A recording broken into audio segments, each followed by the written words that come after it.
The weight of rising. When success carries the burden of those left behind, the answer dropped into the Family Feud studio like a stone into still water, sending ripples of silence across every seat. Steve Harvey stood at his podium, his usual confident smile frozen in place as he processed what he'd just heard. The bright studio lights that normally energized the room suddenly felt harsh, illuminating not just the stage but the complex reality of what success sometimes costs. 33-year-old Antonio Rivera stood at the contestant podium in his perfectly tailored charcoal suit and crisp white shirt, looking every inch the successful tech entrepreneur he'd become. But in his dark eyes that had seen the worst of humanity and somehow still held hope, there was a weight that expensive clothes couldn't hide. "We asked 100 people," Steve had announced with his trademark enthusiasm. "Name something that keeps successful people awake at night." He'd expected the typical responses that would generate knowing nods and maybe some laughs. Work stress, maybe, financial pressures, competition. The kinds of answers that would light up the board and keep the energy flowing toward prizes and celebration. Instead, Antonio looked directly into Steve's eyes with the haunted expression of someone who carried invisible scars and delivered 6 words that would transform this episode from entertainment into something approaching confession. "Remembering who you left behind." The studio fell into the kind of silence that follows truth so raw it strips away pretense and leaves only naked human experience. Steve's perpetual motion stilled as he recognized something in Antonio's voice that went far beyond typical entrepreneurial pressure. This was survivor's guilt dressed in a $1,000 suit. Behind the cameras, producers scrambled to understand what was happening. This wasn't part of any show format they'd prepared for. Successful contestants were supposed to be inspirational, uplifting, focused on celebrating achievement. They weren't supposed to reveal the devastating emotional cost of climbing out of poverty while others remained trapped. Antonio Rivera had been homeless for 3 years, living on the streets of San Francisco from age 16 to 19. Drug addiction had claimed his mother when he was 14. His father had been absent since birth. The foster system had failed him repeatedly, leaving him to navigate survival in a world that seemed designed to destroy people like him. But unlike many who shared his circumstances, Antonio had possessed something that couldn't be stolen or sold: an extraordinary mind for technology and an unshakable belief that knowledge was the only ladder out of hell. He'd learned programming in public libraries, charged his laptop at McDonald's, written code in homeless shelters when he could find a bed for the night. Now he was the CEO of Tech Forward, our artificial intelligence company valued at $200 million. He lived in a penthouse overlooking the very streets where he'd once slept in doorways.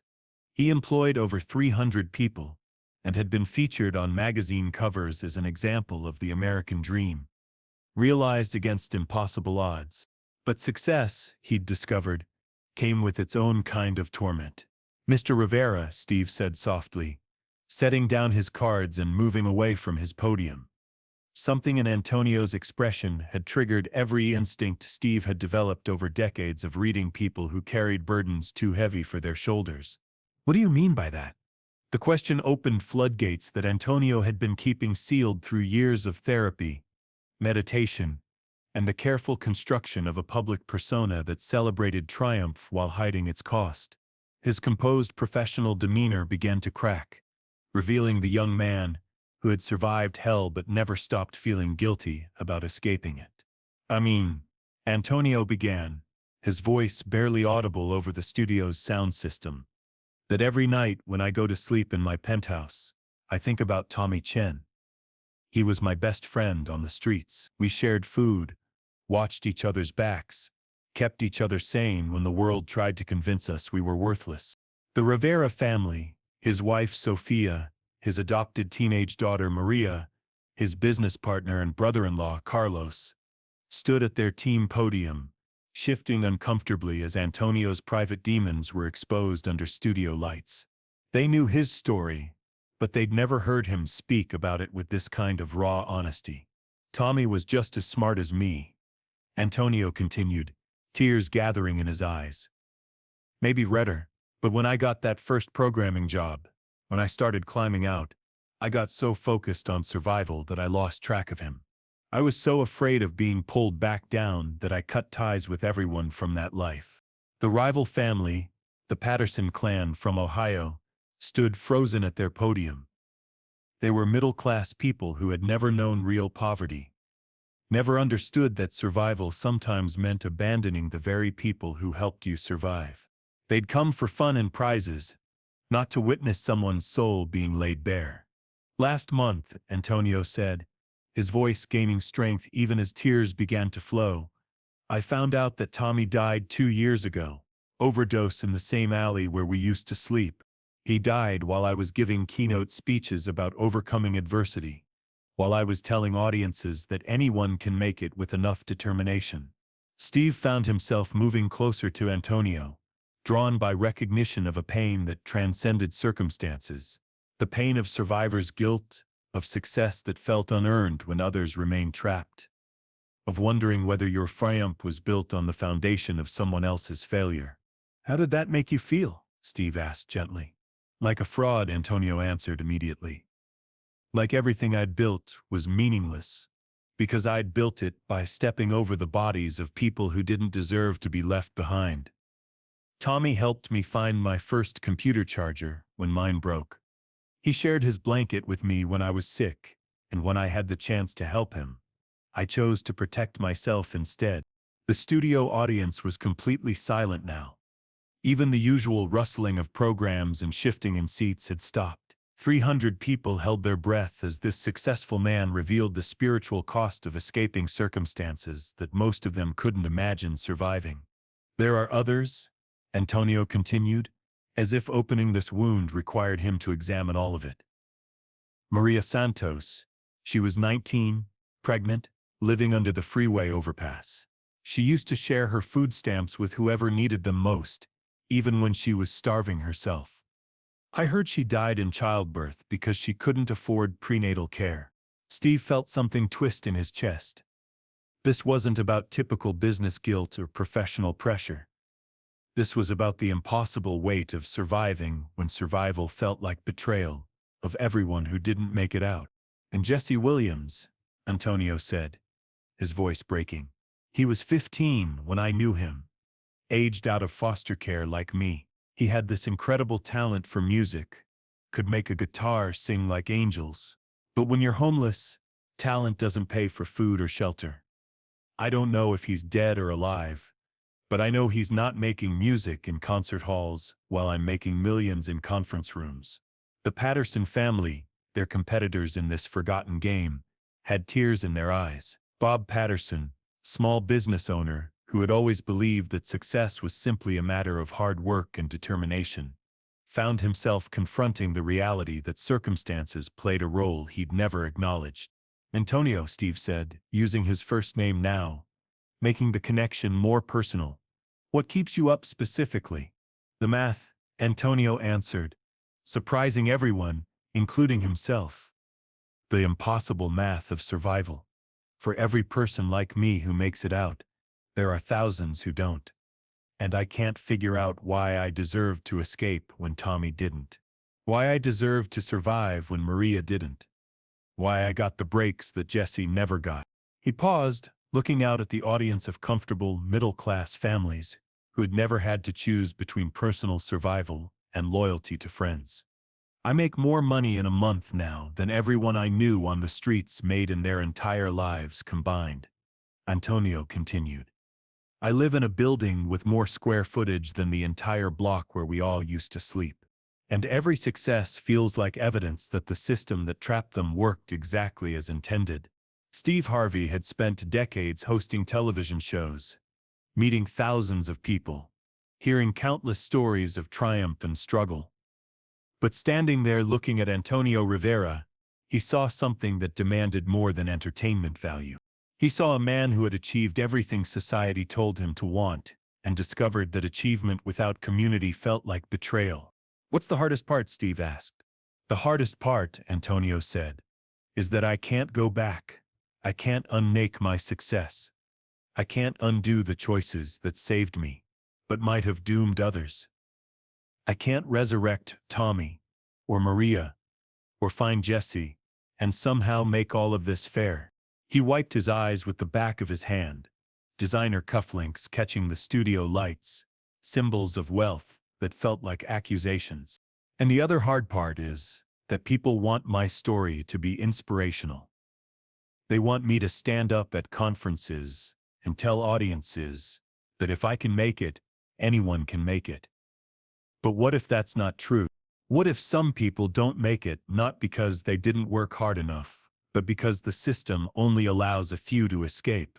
The studio lights seemed harsher now, illuminating not just Antonio's success, but the complex web of circumstances, luck and structural inequality that determined who rises and who falls. My company, Antonio said, we've donated millions to homeless services. We've created job training programs for at-risk youth. We've built transitional housing, but it feels like putting band-aids on a gunshot wound. For everyone we help, there are hundreds more falling through cracks that shouldn't exist. Steve felt the weight of what Antonio was articulating. This wasn't just personal guilt. It was a fundamental question about justice, fairness, and what it meant to succeed in a society that seemed designed to ensure that success was rare. Antonio, Steve said, his voice carrying new gravity. What would you say to Tommy if you could talk to him now? The question seemed to break something open in Antonio that had been sealed for years. He looked directly into the camera, speaking to a ghost that would never hear him but somehow needed to be addressed. I would say, I'm sorry, Antonio said, his voice thick with emotion. I'm sorry that I let fear make me selfish. I'm sorry that I convinced myself that cutting ties was necessary for survival. I'm sorry that the world convinced us we had to compete with each other instead of supporting each other. He paused, struggling to find words for feelings that had no adequate language. I would tell him that every algorithm I write has his name in the comments, that every job I create is an attempt to honor the intelligence he never got to showcase, that every speech I give about overcoming adversity includes a silent prayer for everyone who didn't get to overcome. The studio audience began to react, not with applause but with the quiet sounds of recognition and heartbreak.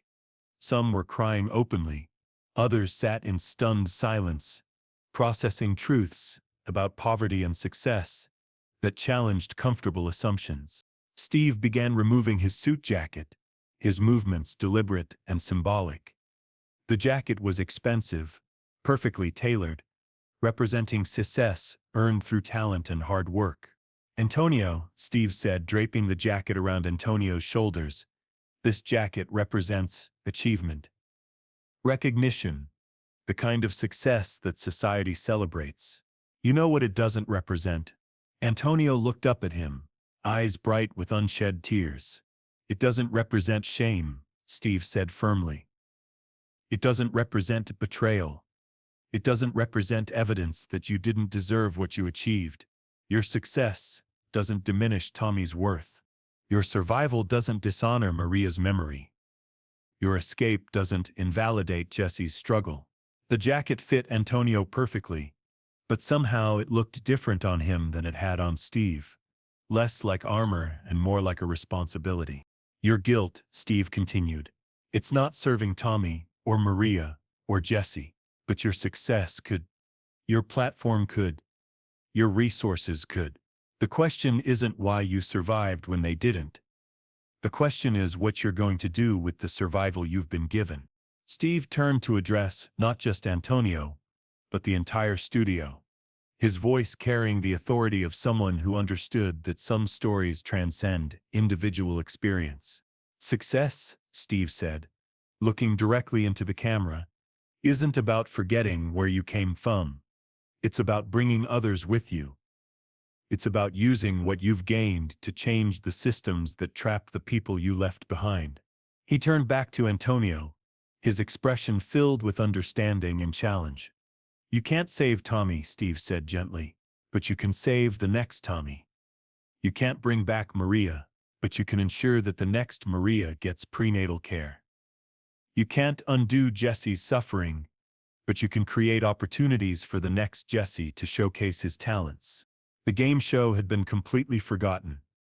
This wasn't about points or prizes anymore. This was about purpose, about transforming guilt into action, about understanding that survival creates responsibility rather than shame. What if, Steve continued, instead of feeling guilty about succeeding, you felt grateful for the opportunities succeed for everyone who didn't get that chance? What if your success became their legacy instead of your burden? Antonio looked out at his family, at the audience, at the cameras that would broadcast this moment to millions of viewers, many of whom had their own versions of survival guilt, their own struggles with unearned advantages or narrow escapes. I've been thinking about that, Antonio said, his voice growing stronger.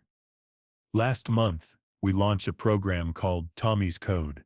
It provides free coding boot camps for homeless youth.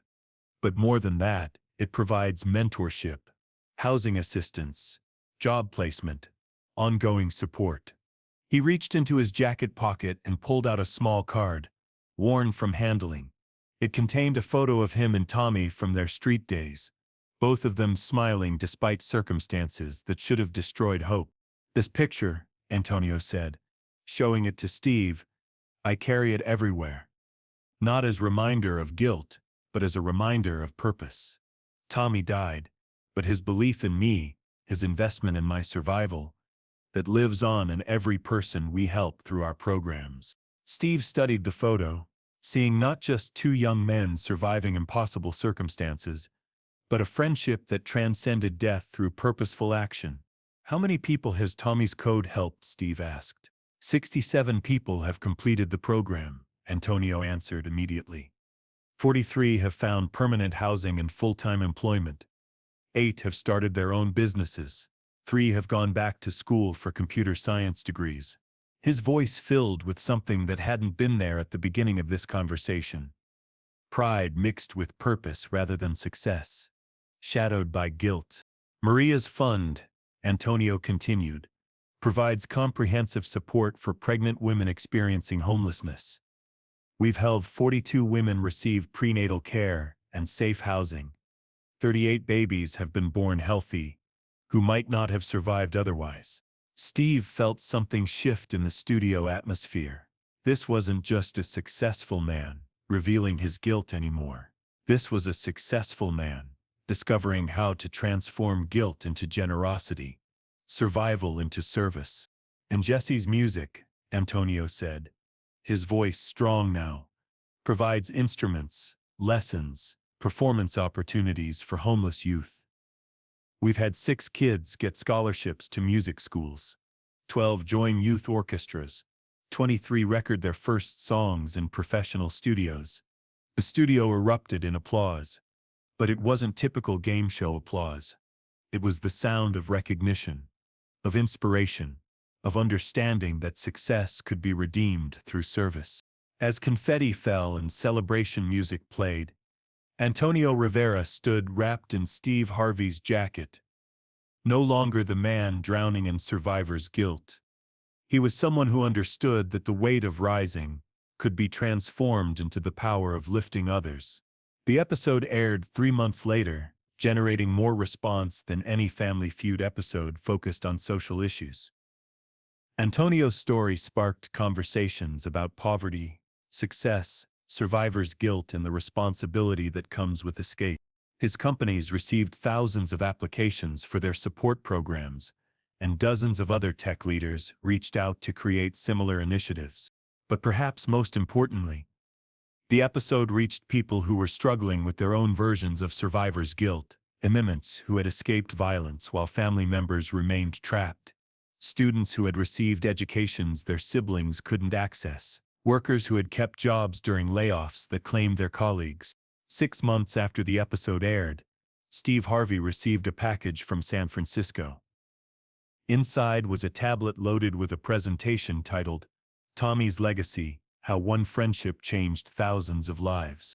The presentation showed photos and stories of everyone helped by Antonio's programs, formerly homeless coders now working for major tech companies, mothers and babies thriving in stable housing, young musicians performing in concert halls.